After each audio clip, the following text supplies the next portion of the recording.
Hello, very good morning. Welcome to Breakfast with Dan Walker and Louise Minchin. Headlines for you at 6 o'clock this morning.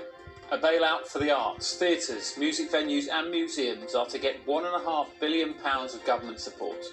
Big changes in Scotland, Wales and Northern Ireland as lockdown restrictions are eased. We will have all the details for you. And it was a big weekend for pubs and restaurants in England like this one as they welcome back customers. But there's a warning that more support is needed if they're going to survive long term.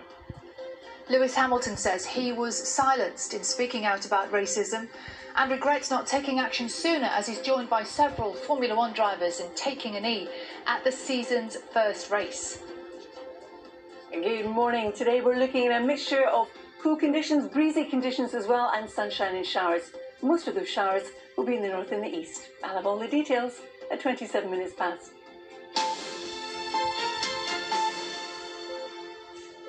It's Monday, July the 6th. Top story for you this morning. The UK's struggling arts venues are to receive a support package worth more than £1.5 billion.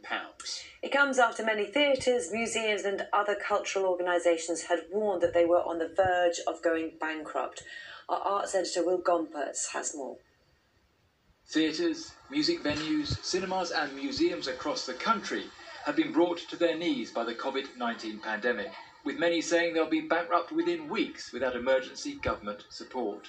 That arrived today, with Oliver Dowden, the Culture Secretary, announcing a £1.57 billion rescue package for the culture and heritage sector. We wished it would come sooner, but that doesn't mean that we're not extremely happy.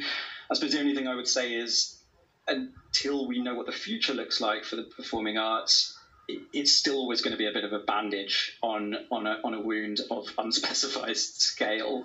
The announcement has been warmly welcomed by many arts leaders who say they can now see a way for their organisations to survive, at least until the spring.